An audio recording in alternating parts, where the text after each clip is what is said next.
ห้องนี่นะญาติโยมพระพุทธเจ้าพระองค์ก็ห้องปัญจวีทั้งห้าว่าตถาคตเป็นอรหันต์แล้วตรัสรู้เองแล้วพวกเธอจงเงี่ยงโสดรับฟังเฮาบรรลุอรหันต์อมตะธรรมเราจักสั่งสอนเราจักแสดงธรรมแก่พวกเธอให้ปฏิบัติตามบัจจาบานานจะได้บรรลุธรรมที่สุดแห่งพรหมจรรย์นะปัญจวัคคีย์ทั้งห้าฟังไปก็ไม่มากก็ย่ำเชื่อเตือนนะพระองค์ก็ทรงยืนยันแถมกรรมที่สองที่สามว่าที่เคยอุปถากเฮาเคยจุกี่เตื้อเฮาเคยอู้บัดแดกี่เตื้อตามที่ท่านเคยอุปถากเขาเนี่ยพระองค์ทรงเตือนปัญจวัคคีย์ทั้งห้าให้นึกถึงกาละหนหลังว่าก่อนเนี้ยพวกเธอทั้งหลายเคยได้ยินคำอู้ของเฮาอย่างอี้มาก่อนเก่าก่อปัญจวัคคีย์ทั้งหลายก็กราบทูลว่าบ่เคยได้ยินนะที่พระองค์ทรงตรัสซ้ำอย่างนี้ทำให้ปัญจวัคคีย์ได้สติตั้งใจฟังธรรมในที่สุดต่างก็สำเร็จธรรมตามพระองค์ทรงแนะนำสั่งสอนนะแล้วญาติโยมอันเนี้ยคำว่าสัมมาสัมพุทโธเราทั้งหลายจะหันได้ว่ากว่าที่พระพุทธเจ้าของเราจะได้ตรัสรู้ถึงพร้อมโดยกุลวิเศษบ่ใจสักเล็กสักน้อยต้องปั่มเป่งปรมีโดยความยากลำบากนะนับว่าท่านมีบุญเนี่ยเราทั้งหลายนี่กาโชคดีตื่นเจ้ามาเขาก็ได้ยินได้ฟังบ่ายมาเขาก็ได้ยินได้ฟังค่ำมาเขาก็ได้ยินได้ฟังนะฟังกันทุก 3-4 เวลาสถานีบางที่เปิดก็เปิด24 ชั่วโมงเขาก็ได้ฟังตลอด24 ชั่วโมงเอาน้ำทำคำสอนมาใส่จิตใส่ใจของเขาเพื่อจิตของเขานั้นจะได้หลุดพ้นจากกิเลสทั้งหลายเป็นสิ่งที่เจ้าโลกทั้งหลายจำนวนนักนั้นบ่มีโอกาสได้ยินเหมือนเฮานะเฮาไปอยู่ที่อื่นที่ไกลเขาก็บ่ได้ยินนะเขาบ่ได้ยินเหมือนเฮานะฉะนั้นบ่ดีปล่อยโอกาสนี้มันพลาดไปปฏิบัติไปโดยฟังไปโดยเนาะได้ข้อคิดแล้วก็ฟังไปเนอะตี4กับ4นาทีแล้วอู้ไปกับเวยเนาะชั่วโมงแล้วอะญาติโยมขออนุญาตอ่านชื่อให้หน่อยแล้วก็วางสายแล้วก็ศรัทธาเหี้ยประมาณ 4-5 สายหมอกหูว่าฟังอยู่อีกก็ปอเนาะแม่ที่โทรมาตะกี้ก็เกียมตัวเนอะบอกเบอร์ก็คือโทรมาเลยแต่บัดเดี๋ยวนี้จะไปโทรเตื้อกำลังจะอ่านชื่อนี่อยู่เนาะอันนี้แม่พักชัยมาลาเนอะจะตื่นมาแล้วก็อย่างเดิมหูเนอะลูกเจ้าก็แม่พักนี่บ้านน้ำดิบหลวงลูกหลานเอาปัจจัยมาใส่ในจอมที่อันตู้หน้ากุฏิอาตมากลับจากงานมาก็มาเปิดดูไอ้แม่เอาไว้ที่นี่เนาะเอาฝากเน้นไว้ก็อนุโมทนาเนอะแม่บัวพักหรือว่าแม่พักชัยมาลานี่นะอุทิศบุญให้กับป้อนานหารป้อนานเมื่อเปิ้นยังคนเปิ้นฟังรายการตลอดละป้อนานหารนี่นะบ้านน้ำดิบหลวงนี่อาตมาเคยไปเทศงานศพเปิ้นแล้วนะป้อนานหาร100 บาทเนาะตานเจ้ากรรมในเวรแถม100 บาทเนอการนำกาแฟแถม100นางสุทันใจแก้วบ้านน้ำดิบหลวงแม่แสงสุติวงศ์บ้านสันทรายแม่ย่อยร่วมมา100 สาวเนาะแม่เรนูก้อนแก้วการนำกาแฟมา200 บาทแม่เกียงคำรุ่งไพโรจน์บาทแม่บุญด่วนทุนคำพร้อมญาติทำ100 บาทแม่บุพภาจันเที่ยงดานเฮอปอกครูสมจิตจันเที่ยง100 บาทแม่ผ่องพันปาระพงษ์100 บาทแม่ปานีพยั ภัยหพลอันนี้อยู่หนองแต้นสันปะตองแม่นนะแม่ปานีก็ไปโนตวานี่ปะกันอยู่แม่ปานี100 บาทแม่บัวคำทูลจิตใจดันไว้ไปหน้า100 บาทนางพัฒนันวิจิตไพศาล1,000 บาทป่อบุญมาแม่ขันทองวังเวียงหนองล่องแต่ว่าเปิ้นไปอยู่เวียงไปอยู่เวียงเชียงใหม่พุ่นนะ100 บาทแล้วก็ดานไว้ไปหน้าแถม100 บาทแม่ฟองคำญาติฝูงแม่ปงโดยสเก็ตเจ้ากรรมนายเวร100 บาทแต่อีเนออันนี้ตะวานะแล้วก็ส่วนที่เมืองปานในที่หอเมืองปานนี่ก็เดียวบึด1อาตมาก็จะเอาซองมาแจกแจงเป็นอย่างอ่านพอก่อนได้อ่านเหี่ยกู้ซองนะบึดนี่อันนี้ตังเวียงเป่าเอาไว้อ่านมะค่ำเอาไว้อ่านตี 5อันนี้คนฟังตังเมืองฝางเนี่ยเอาไว้อ่านเวลามันเป็นเวลาเปิ้นเหมือนกันนะถ้าบัดจับเวลาเปิ้นบ่ได้ฟังพวกก็บ่ฮู้นะเนาะก็อนุโมทนาเนาะวันนี้ก็ได้จ่ายแล้วนี่ได้จ่ายก็อินเทอร์เน็ตแล้วนี่วันนี้4ตี้ก่อนนะโยม1ห้วยตองซัก2หอฉัน3ในกุฏิแล้วก็4โฮงงัวพุ่นก็อินเทอร์เน็ต4จุดนี่จุดไหน800ต่อเดือนนะก็มันเฮาไปได้ยินกันว่าดักปิ้งกะแล้วก็ญาติโยมที่ฟังทางเมืองฝางก็ฮ้อมเมืองฝางเฮาเนาะฟังหลวงพ่อเมืองฝางก็ฮ้อมเมืองฝางพุ่นเลยถ้าว่าอินเทอร์เน็ตบ่ดีเฮาก็บ่ได้ยินกันนะก็แปลกเหมือนกันนะเลย7 วันมันตัดเลยหรอเลย7 วันน่ะตัดเลยอินเทอร์เน็ตนี่เฮาลืมจ่าย7 วันบ่ได้นี่แต่แล้วก็ตังอันแต่ละที่เพิ่นก็รับตังอินเทอร์เน็ตเนี่ยตังไฟหินก็วันก่อนไปนานเพิ่นไป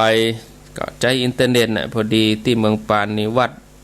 สายอินเทอร์เน็ตเพิ่นบ่มีเพิ่นบ่ได้ติดสายอินเทอร์เน็ตบ้านถ้าเป็นอินเทอร์เน็ตบ้านนี่ปะโถเสียงแจ๋วบ่มีขาดบ่มีตกเลยก็อันนี้ต้องใช้อินเทอร์เน็ตแบบมือถืออินเทอร์เน็ตมือถือมันก็เสถียรพ่องบ่เสถียรพ่องสัญญาณก็ถือว่าดีนะถือว่าดีนะแต่ว่าที่ถ่ายทอดนะเป็นนานเพิ่นไปมันก็อาตมาก็สนับสนุนกะบำรุงสถานีเพิ่นไปก็มอบไปเนาะลูกพระลูกเนนที่เป็นผู้ช่วยเป็นเจ้าหน้าที่ก็ฮือไปเป็นกำลังใจก็เนี่ยปัจจัยแล้วนี่แหละหลวงพ่อพระครูสันติเจติยากรหลวงพ่อเพิ่นก็ถวายมาวันก่อนนั้น5,000 บาทแล้วก็อาจารย์ไพฑูรย์สำนักปฏิบัติธรรมโดยหล่อนี่แถม2,000แล้วก็มีญาติโยมเขาหลาย500 300พ่องเอง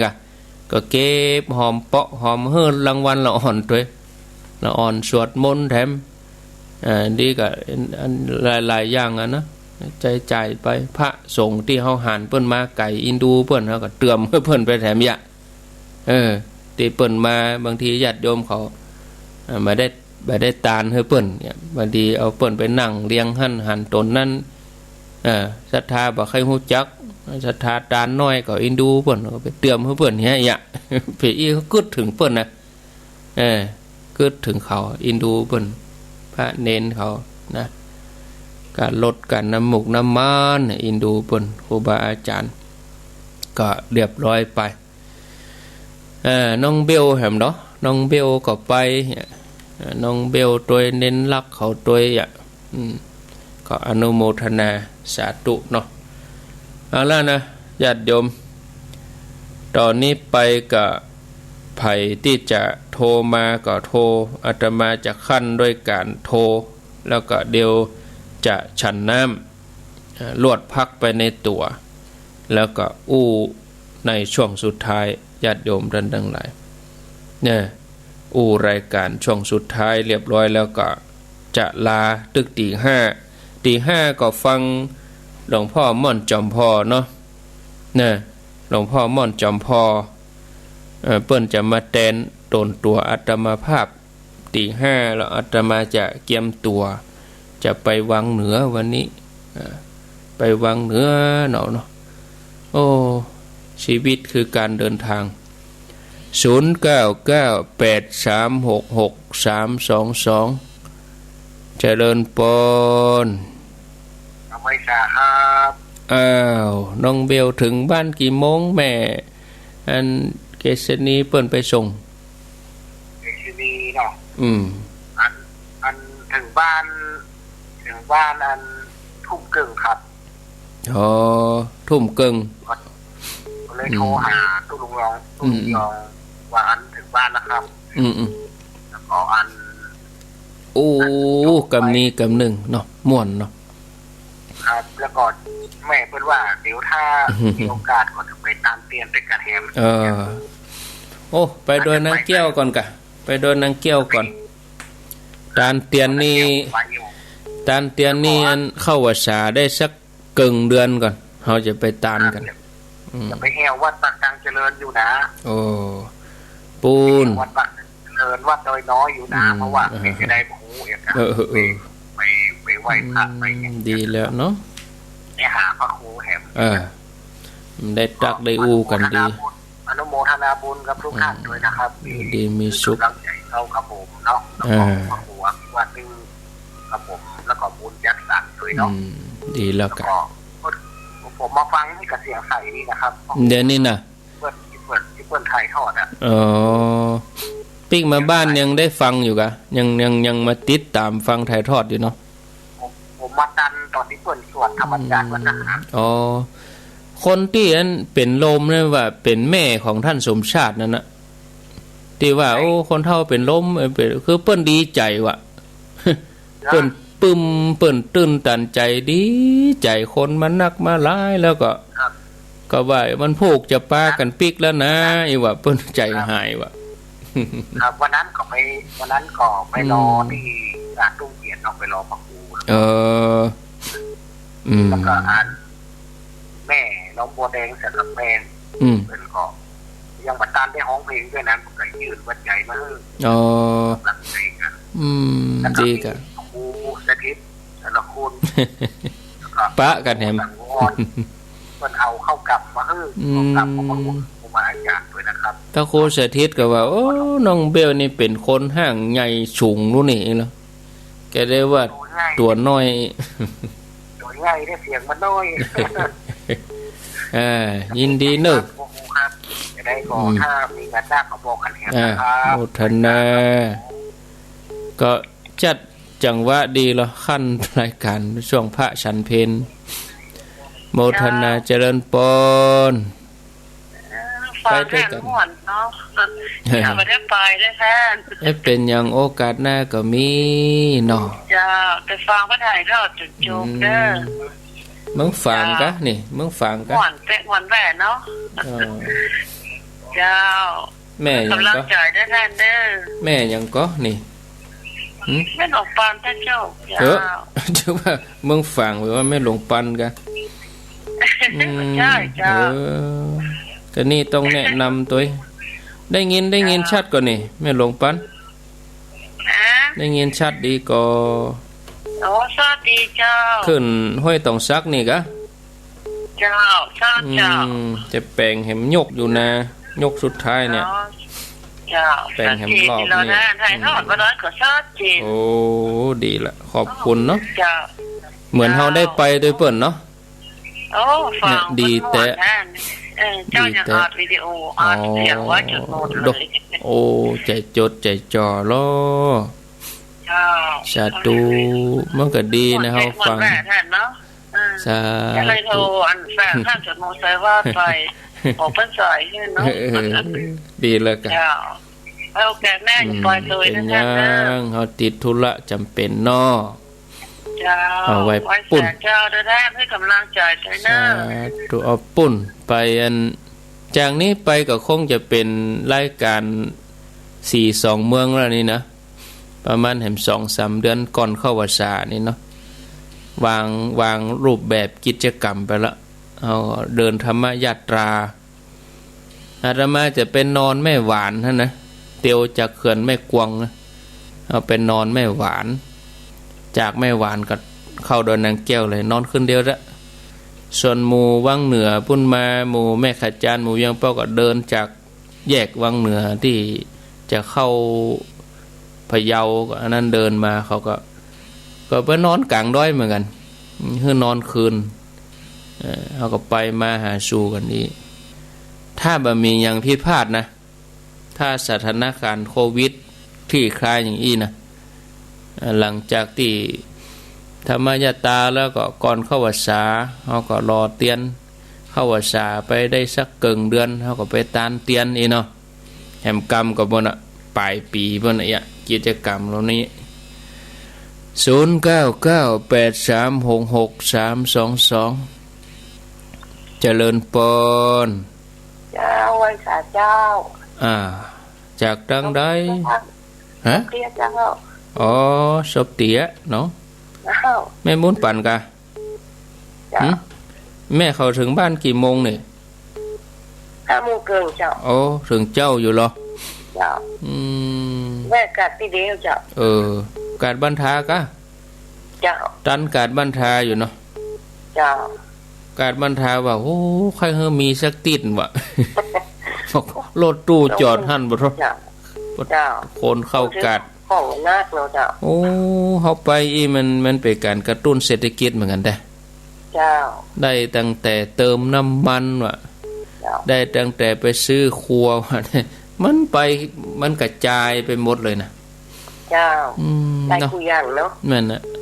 เอาไปตานให้โรงเรียนเนี่ยครูเปิ้นก็เอากระจายไป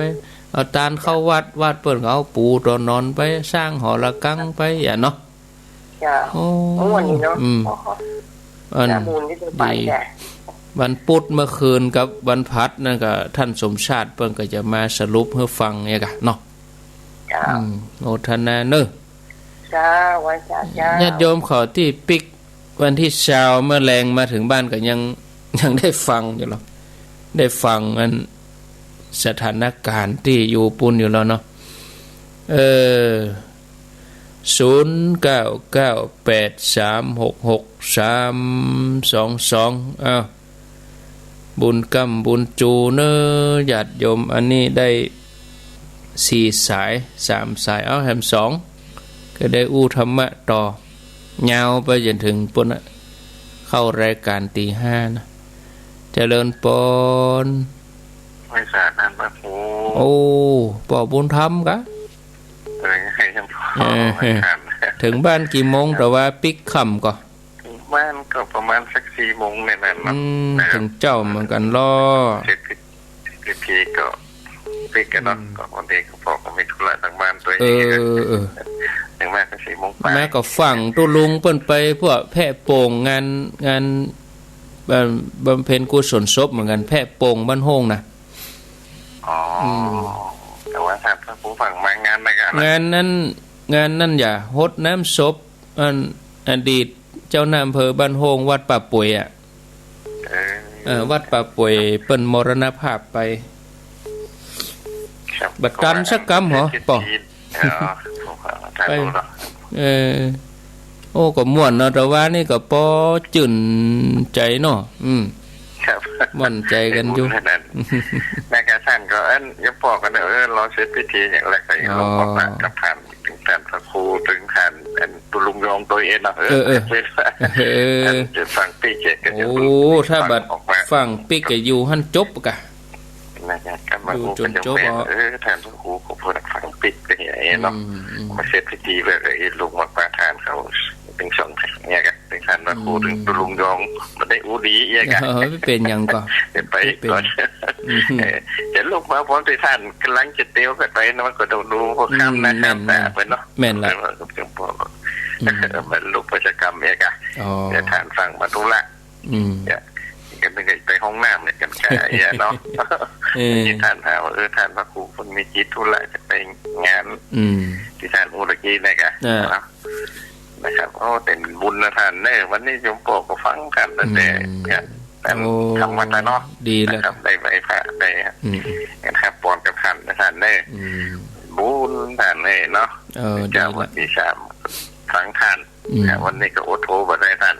ดีโทรมาเถอะนะปอโทรมาไปเป็นอย่างท่านดีเนาะผสมตัวนาเนี่ยไอ้เจ้าถึงมันมีให้เต้าโทษด้วยท่านพอครูพอก็หลังจากนั้นลงไปละท่านติดดีดุ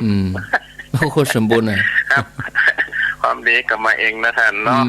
นะครับทำดีก็ได้ดีท่านเนาะ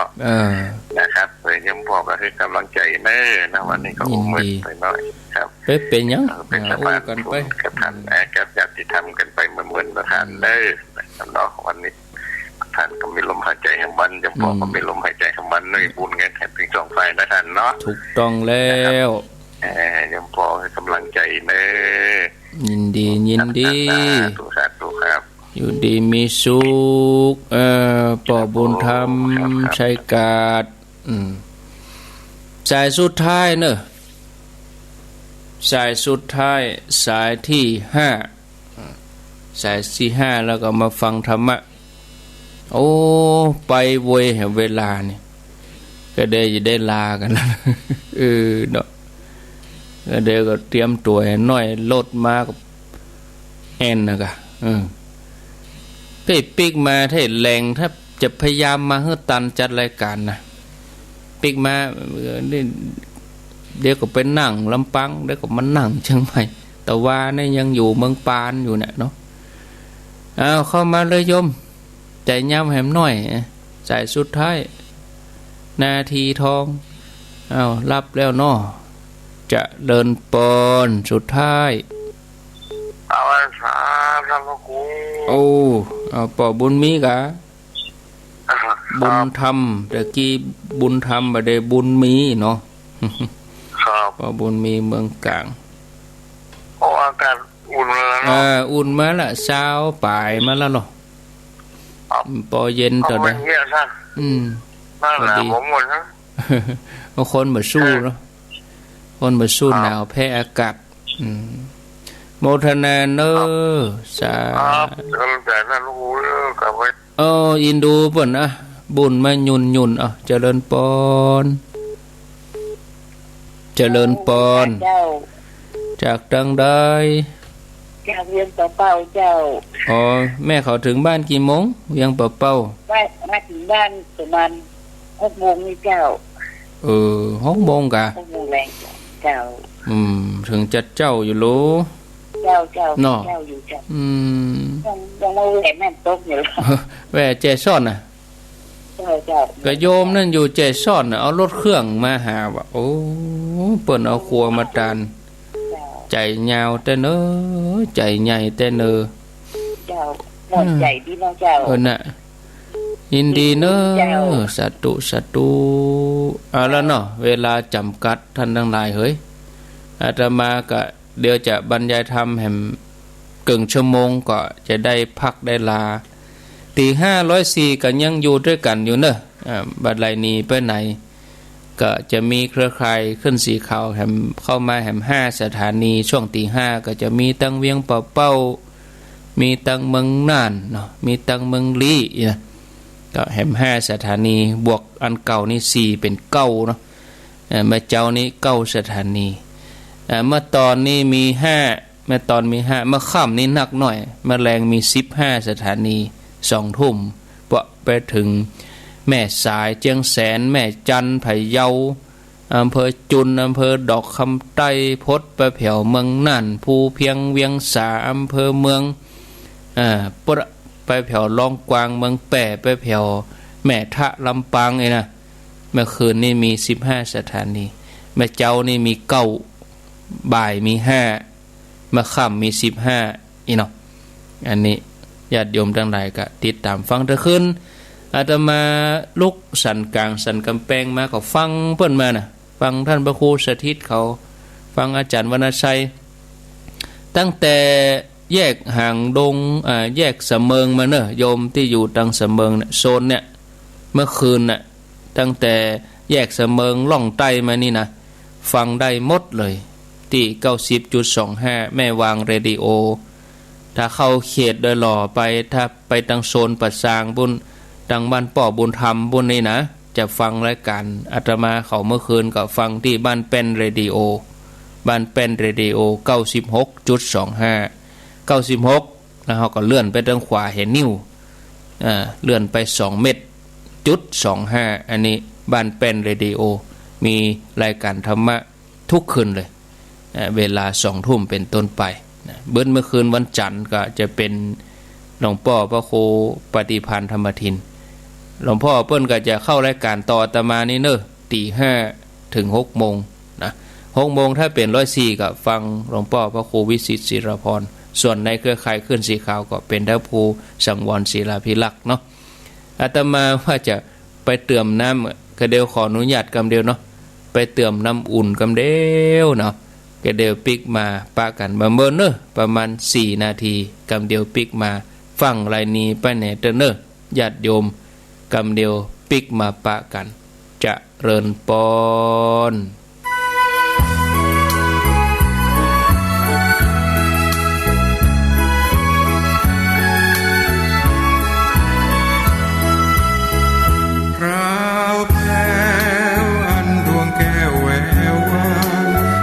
สีงามหลายหลากมากนามนิยม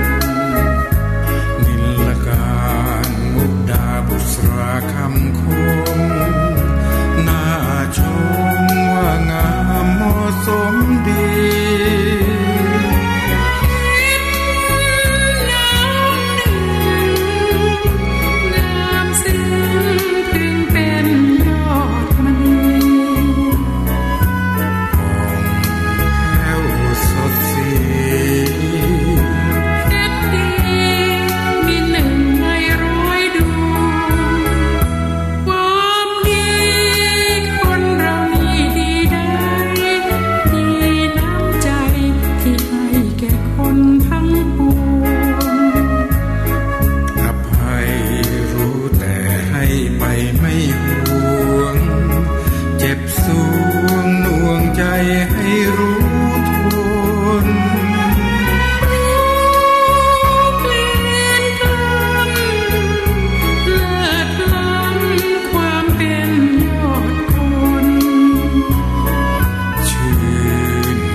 เอาแล้ว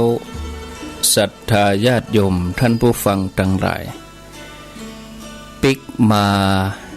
อยู่ด้วยกันแถมช่วงสุดท้ายขณะนี้เวลา 4:31 นาทีตี 4 กับ 31 นาทีท่านผู้ฟังกำลังรับฟังรายการเสียงธรรมแสงทองสัพเพเหระปกิณกะใกล้แจ้ง รับผิดชอบดำเนินรายการโดยอัตมภาพพระครูอภิวัฒนวิกรมวัดปักดังเจริญตำบลดอยหล่ออำเภอดอยหล่อจังหวัดเชียงใหม่เป็นผู้ดำเนินรายการขอบคุณอนุโมทนาบุญกับเจ้าหน้าที่ผู้อำนวยการสถานีทุกคลื่นทุกที่ทุกแห่งทุกสถานีที่เปิ่นได้เกาะสัญญาณเชื่อมสัญญาณเอารายการนี้ไปสู่ผู้ฟังทางบ้านอนุโมทนากับศรัทธาญาติโยมทั้งหลายที่ติดตามรับฟังรายการตั้งแต่ตี 3เป็นต้นมาแล้วก็เจริญปอนตอนรับท่านที่กำลังตื่นเจ้าขึ้นมาเปิดวิทยุฟังกัน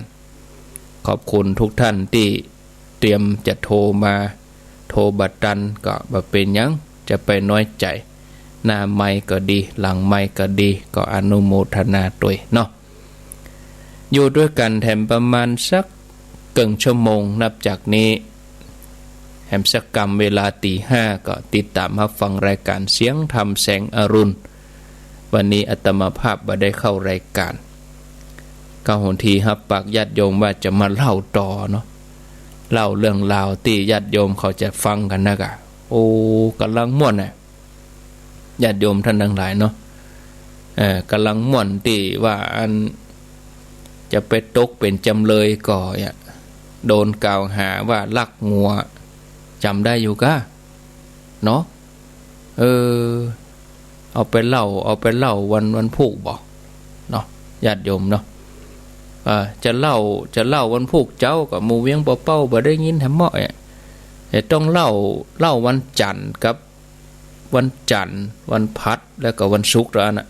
เพราะว่า104นี้ฮับพร้อมกันตึงเวียงเป้าถ้าเฮาไปเล่าเจ้าล้ำหมู่ที่เปิ้นตื่นตี 5เปิ้นก็บ่ได้ฟังเขาเพราะว่าวันจันทร์กับวันศุกร์นี่เป็นเวลาของท่านเจ้าคุณสุวรรณเมธีวัดจอมตองพระธาตุสีจอมตองวันใดที่ท่านเจ้าคุณเปิ้นติดภาระธุระเปิ้นบ่ได้เข้ารายการดัง104เปิ้นก็เกาะสัญญาณเอารายการนี้ไปแทนนะวันเวลาผ่านไปอย่างรวดเร็วญาติโยมนะอย่างเฮาฟังกันเนี่ยตั้งแต่ตี 3มาแล้วก็จากวันเป็นเดือนเนาะเฮานึกภาพที่เฮาไปอยู่เมืองปานนะเฮาหันอันนี้จังเลยญาติโยมตอนวันที่20เมื่อไงในคนเต็มวัดเก้าอี้กับเท่าใดก็บ่พอบ่กองแมลงมาเป่งลึงญาติโยมทั้งหลายหันอนิจจังทุกขังอนัตตาหันธรรมะภายในวันเดียวเลยวันเวลาผ่านไปเนี่ยอาทิตย์หน้านี่หมดแล้วเนี่ยเดือนกุมภาเนี่ยวันที่28เนี่ยหมดแล้วเดือนกุมภาพันธ์นี่มี28วันเนี่ยจากวันเป็นสัปดาห์จากสัปดาห์เป็นเดือนหลายๆเดือนลุดก็เป็นปี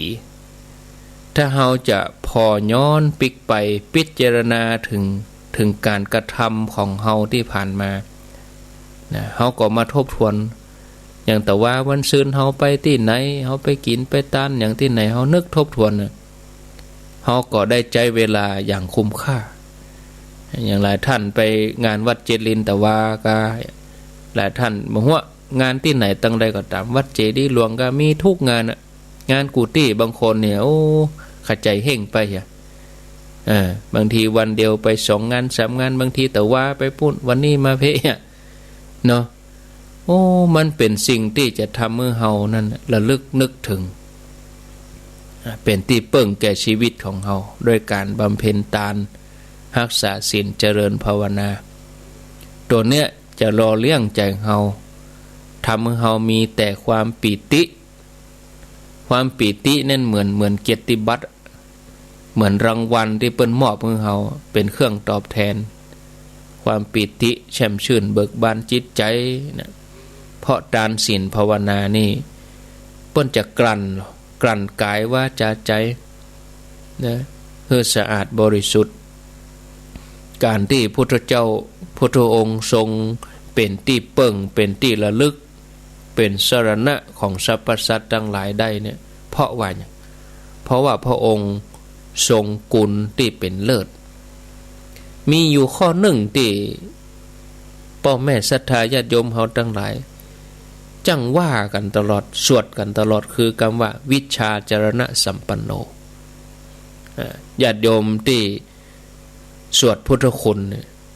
ก็ผ่านหูผ่านตาเนาะผ่านการอ่านผ่านการฟังวิชาจรณะสัมปันโนคือถึงพร้อมด้วยวิชาและจรณะวิชาในที่นี้หมายถึงความรู้ที่จะไปกำจัดความมืดความมืดนั่นคืออย่างคืออวิชชาอวิชชาคือความบ่ฮู้ความบ่ฮู้คือความมืดความมืดนั้นได้แก่โลภะโทสะโมหะ3ตัวนี้ครอบงำใจคนเฮามนุษย์สรรพสัตว์ทั้งหลายคือต้องเวียนว่ายตายเกิดตัววิชาตัวนี้ไปขจัดความมืด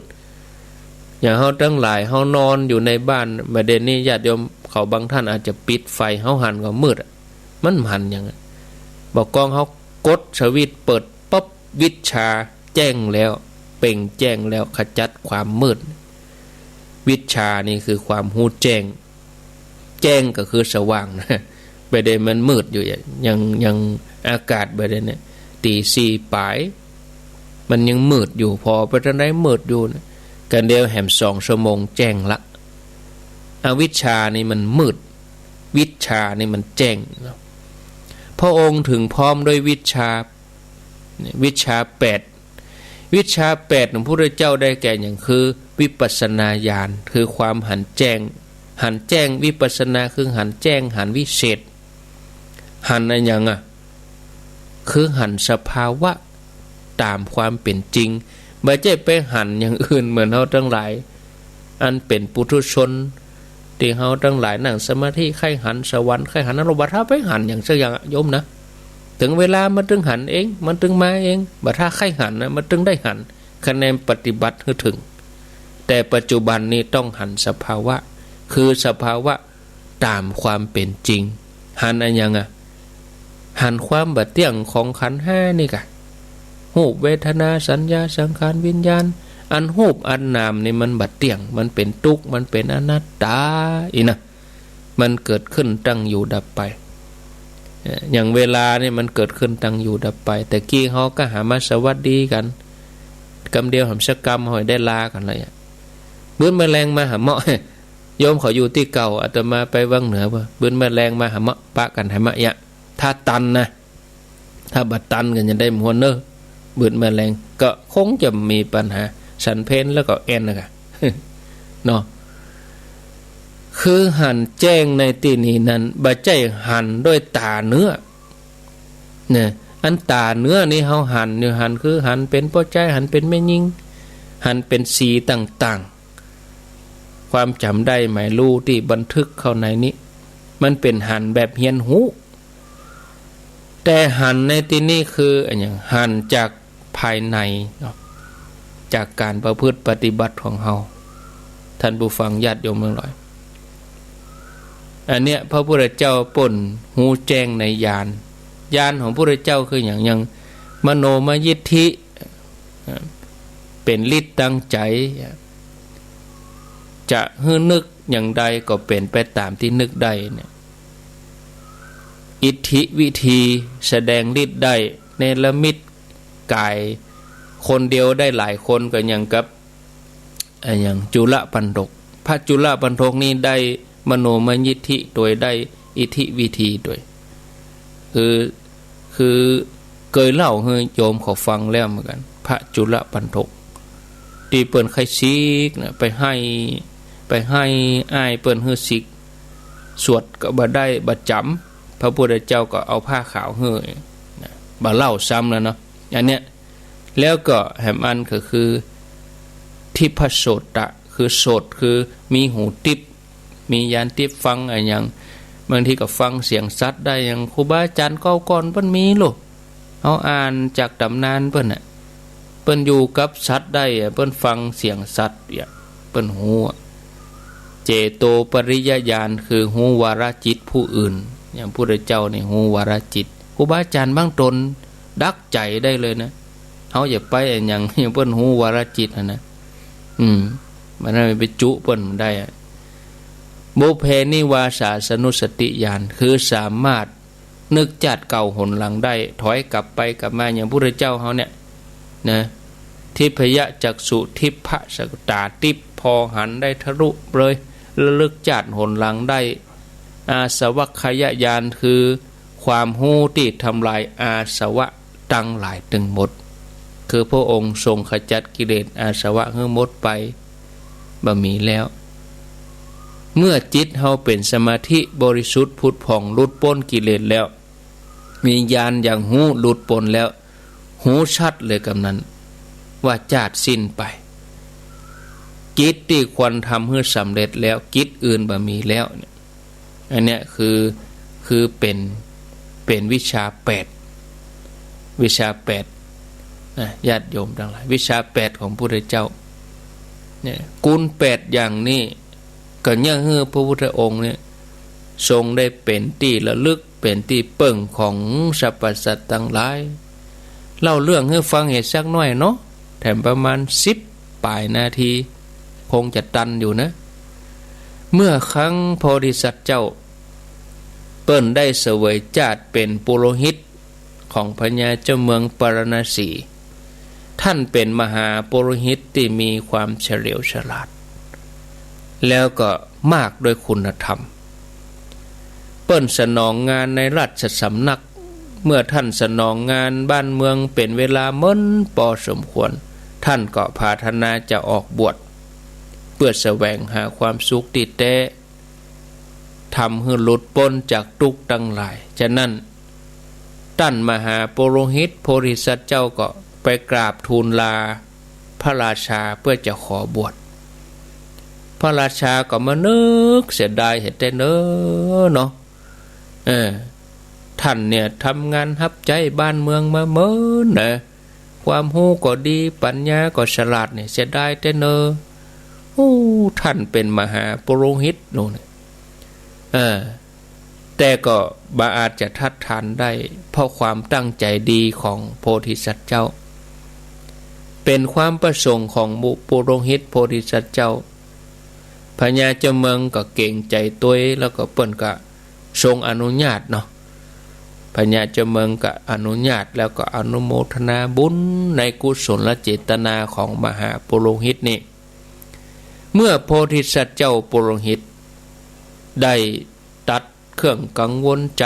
เนาะภาระต่างๆได้ลาพระราชามอบหมายหน้าที่ยังปลดภาระอย่างแล้วหมอเปิ้นก็มีความร่าเริงเบิกบานใจมีความยินดีที่จะแสวงหามกขธรรมที่จะนำความสุขที่แท้เป็นความสุขนิรันดร์ระหว่างทางท่านได้หันเหยี่ยวตัวหนึ่งเหยี่ยวตัวหนึ่งโดนนกทั้งหลายลุมตีลุมจิกเพื่อจะลู่ก้อนเนื้อเหยี่ยวตัวนั้นกำลังกาบอยู่นกหมูนั้นก็ลุมเข้าไปใส่เป็นหมูเหยี่ยวตัวนี้ก็สู้ป้องกันก้อนเนื้อจนสุดฤทธิ์เลยสู้บ่ได้ ถ้าเป็นกำเมืองกับมาหลวงบ่แป้มาหลายนะเนาะอันนี้เป็นเหยี่ยวมันหลายตัวลูกนกหมูนั่นลุ่มเข้าใส่เหยี่ยวสู้บ่ได้ในที่สุดก็ต้องยอมปล่อยยอมสะยอมวางนกตัวอื่นก็ตัวนั้นกาบไปกับหมูนั้นก็ไปลู่ใช่ไหมไปลู่กันเป็นหมูบินไปอย่างนั้นนะปุโรหิตโพธิสัตว์เจ้าหันอย่างอันเกิดว่ากามคุณก็คงจะเหมือนก้อนเนื้อเนี่ยเนาะเมื่อผู้ใดยึดครองครอบครองไว้ผู้นั้นย่อมได้รับความเจ็บปวดทุกข์ทรมานแต่เมื่อผู้ใดปล่อยวางได้ผู้นั้นได้รับสุขบ่ต้องมีไผมาเบียดเบียนให้เกิดทุกข์เมื่อคิดอย่างอี้แล้วปุโรหิตโพธิสัตว์เจ้าก็ปรารภเหตุเพื่อจะสอนตัวเองว่าเป็นดีอินดูเหยี่ยวแล้วก็นกทั้งหลายที่จะต้องมามีบาดแผลบอบช้ำเพราะการแย่งชิงชิ้นเนื้อแล้วก็บ่มีนกตัวใดบ่มีภัยสมหวัง ต้องละทิ้งบินหนีหัวชุกหัวซุนนกตัวอื่นๆก็ตะลุมบอลลุ่มคอยใส่แถมลู่กันไปแถมหนีกันไปแถมฉะนั้นชีวิตเฮาบอกควรจะไขว่คว้าในสิ่งที่ไร้สาระสิ่งที่บ่อาจจะทำให้เฮาสมหวังได้แท้จริงเฮาควรจะออกบวชเสียเพื่อจะบรรลุธรรมอันเกษมสูงสุดเมื่อโพธิสัตว์เจ้าอันเป็นปุโรหิตออกเสาะแสวงหาจาริกปลีกวิเวกจนป้อค่ำป้อมืดโอ้ป้อมืดป้อค่ำมาถึงหมู่บ้านแห่งหนึ่งก็ไปขออาศัยบ้านหลังหนึ่งที่อยู่หิมตางเพื่อค้างคืนเนาะในบ้านนั้นก็มีสาวใจคนหนึ่งซึ่งก็นัดแนะประจายเพื่อมาหาในเวลาเมื่อคืนก็นั่งอู้กันนะบ่าวจีบสาวกันเนี่ยกะนั่งอยู่อู้กันจนคืนหุ่งเต้าแจ้งว่าญาติโยมทั้งหลายนั่งอู้กันไป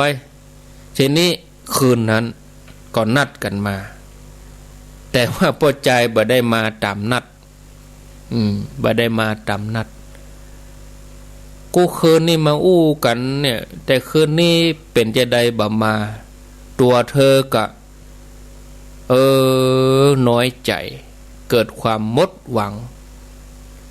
โพธิสัตว์เจ้าก็เอาเหตุการณ์นั้นมาเป็นคติเตือนใจสอนตัวเองว่าความหวังในกิเลสเป็นเหตุให้นอนบ่หลับเป็นทุกข์ดูอย่างสาวใจคนนี้ก่อนนั้นได้อู้กับบุรุษแช่มชื่นเบิกบานแต่คืนนี้ตัวเธอบ่ได้อู้เมื่อมีความหวังตั้งรอคอยการรอคอยเป็นทุกข์แสนสาหัสทรมานเพราะดูเหมือนการเวลายังมาผ่านไปจ้าแต่ว่านะแต่เมื่อบ่ต้องการรอคอยเพราะบ่มีความหวังก็ได้เอนกายนอนหลับอย่างสุขสบายฉะนั้นบุคคลบ่ควรมีความหวังในทางกิเลสแต่ควรหวังในทางความดีเพราะผู้บ่แสวงหาความหวังทางแห่งความทุกข์ย่อมประสบแต่ความสุขเพิ่นก็สอนตัวเองไปเงี้ยมีตัวอย่างอะไรยังก็สอนตัวเองไปเงี้ยเมื่อถึงเจ้ามาปุโรหิตโพธิสัตว์เจ้าก็เดินทางต่อไปสู่ป่าเพื่อจะปลีกวิเวกสงบในขณะที่เดินทางก็เข้าไปในป่าไปพบชายดาบทคนหนึ่งกำลังเจริญสมาธิอยู่บนกองหญ้าในป่าฮะเนาะดาบทนี่สำรวมนะพอเริ่มอิ่มเอิบเต็มเปี่ยมไปด้วยความสุขโพธิสัตว์เจ้าก็เกิดว่าต่างเนี้ยอันเนี้ยแม่นแล้วอันเนี้ยการที่เขาจะเข้าถึงความสุขได้ความประเสริฐได้อย่างอื่นบ่มีแถมแล้วความสุขในฌานสมาบัติเป็นความสุขที่ปราณีตเหมาะสมควรแล้วที่เฮาเสาะแสวงหามานะจะความเจริญใดจะยิ่งกว่าเจริญในธรรมนั้นบ่มีความเจริญบ้านเมืองบางทีมันเจริญถนนไปบ้านเมืองบัดเดียวมันเจริญแต่เมินไปมันก็รู้ถนน มันก็มีวิวัฒนาการใหม่ๆเข้ามาแถมมันก็มีเทคโนโลยีใหม่ๆเข้ามาแถมเขาว่าบ้านเมืองเจริญแต่ก่อนเขาถอยหลังไปก็ว่าบ้านเจริญบัดนี้เขาอยู่กันนี่เขาว่าเจริญต่อไปนี่ดีบ่ดีเนี่ยรถบ่ได้ใช้น้ำมันนะเนาะใช้ไฟฟ้าหมดให้มันเจริญเข้าไปแถมเนี่ยอันเก่าก็เสื่อมไปแถมเนี่ยจะยิ่งกว่าความเจริญในธรรมนั้นบ่มีเมื่อโพธิสัตว์เจ้าดำริกึศอย่างอี้ก็ม่วนใจเกิดปีติแล้วกันนี่แล้วก็ได้บวชเป็นฤาษีอยู่ในป่าตั้งใจปั่มเป่งภาวนาบำเพ็ญบานานก็ได้ฌานสมาบัติเข้าถึงความสุขจากการได้เจริญสมาธิเนี่ยญาติโยมทั้งหลายเราได้ฟังแล้วเนี่ยเราจะหันว่าพระพุทธเจ้าพระองค์เป็นผู้ทรงคุณวิเศษสมบูรณ์ด้วยวิชชา8เพราะว่าพระองค์นี่ เปิ้นฮักในการฝึกฝนตัวเองหรอในการอบรมฝึกฝนตัวเองมานับพบนับจัดบัดฮ้นนะสอนตัวเก่าโดยที่บ่ต้องเฮ้อไผมาสั่งสอนพระองค์เตือนตนก่อนที่จะให้คนอื่นมาเตือนพระองค์ทรงเป็นมิตรสำหรับตัวพระองค์เองนอกจากนี้พระองค์ก็ถึงพร้อมด้วยจรณะจรณะนั่นคือตะกี้ว่าวิชาและจรณะจรณะคือความประพฤติความประพฤติที่ดีงามความประพฤติดีงามศีลสังวรเนี่ยความสำรวมในศีลในพระปาติโมกข์อินทรีย์สังวรความสำรวมในอินทรีย์คือหยังคือความเป็นใหญ่ตาหูจมูกลิ้นกายใจตาเป็นใหญ่ในการดูหูเป็นใหญ่ในการฟังดังเป็นใหญ่ในการดมการสาบลิ้นเป็นใหญ่ในการรับรสชาติกายเป็นใหญ่ในการสัมผัสโภชเนมตัญญูตาความรู้จักประมาณในการใจการกินชาคริยานุโยกประกอบความเปลี่ยนที่จะทำให้ตัวเองปฏิบัติเจริญขึ้นไปอันเนี้ยคือจรณะสัมปันโนถึงพร้อมด้วยวิชาและจรณะนะกว่าที่พระพุทธเจ้าของเฮาพระองค์จะถึงพร้อมด้วยวิชาและจรณะได้อย่างอีเนี่ยพระองค์ต้องปั่มเพ็งบารมีนะยิ่งยวดเลยนะนับพบนับจัดบัดทวนนะยอมสละทรัพย์เพื่อรักษาอวัยวะยอมสละอวัยวะเพื่อรักษาชีวิตยอมสละชีวิตย่อมรักษาเพื่อรักษาธรรมจนกระทั่งชีวิตโดยติ่มมีข้อแม้บ่มีเงื่อนไขบ่หวั่นไหวต่ออุปสรรคเพื่อจะได้บรรลุธรรมแล้วก็นำพระสัทธรรมนั้นมาสั่งสอนสัตวโลกทั้งหลายเนี่ยหมู่เฮาควรจะมั่นเจริญพุทธานุสตินึกถึงคุณพระพุทธเจ้าสม่ำเสมอทุกวันจะออกไปการไปงานที่ไหนก็ไหวเนาะตื่นเจ้ามาก็ไหวก่อนนอนก็ไหวอีน่ะโอ้ขึ้นชื่อว่ามนุษย์แล้วบ่ว่าจะเป็นผู้หญิงผู้ชายป่อหญิงป่อชายนะอุบาสกอุบาสิกาก็ต้องเสาะแสวงหาสิ่งที่ดีที่สุดกับตัวเองแต่ความหมายของสิ่งที่ดีที่สุดนั่นบ่ได้หมายถึงเพียงวัตถุสิ่งของที่จะต้องเสาะมาเพื่อดำรงชีวิตเท่านั้นแต่หมายถึงใจของเฮาด้วยเน้อใจของเฮาถ้าบ่เคยฝึกฝนมาเนี่ยเฮาบางทีไปปะเหตุการณ์อันใดอันหนึ่งบางทีทำใจไม่ได้ชีวิตความเป็นมนุษย์ของเฮานี่ก็เท่ากับว่าว่างเปล่าเลยถ้าเฮาไม่ได้ฝึกฝนฉะนั้นเฮาต้องทำชีวิตของเฮาบ่ให้ว่างเปล่าให้มันมีค่าสมกับการได้เกิดมาเป็นมนุษย์เนาะโดยการมันทานศีลภาวนาโดยเฉพาะการเจริญสมาธิภาวนานะเพราะว่าการเจริญสมาธิภาวนาเป็นการฝึกใจของเขาฟอกใจของเขาเหมือนการกลั่นใจของเขาให้สะอาดนะบทหน้าจะเอาเรื่องสุขโตอีกเนาะในบทพุทธคุณอันนี้แปลมาได้หลายบทแล้วนะถ้าคนที่เปิ้นฟังบางทีเปิ้นก็เหมือนว่ามันอย่างฮู้เนอท่านอาจารย์อู้เรื่องอย่างอันเนี้ยแปลมาแล้วเนอะสัมมาสัมพุทโธวิชชาจรณะสัมปันโนวันพวกจะเอาสุขโตโลกาวิทูอนุตตโลปุริสธรรมะแปลเป็นหยังละเอียดขึ้นมาแถมเนาะอันที่เขาทำวัดนี่มันแบบฉบับย่อเองนะเนาะพอเวลาจำเป็นต้องได้ลาเสียก่อนนะจำเป็นแล้วที่จะต้องได้ลาเหลือเวลาอีก4 นาทีอีเนาะ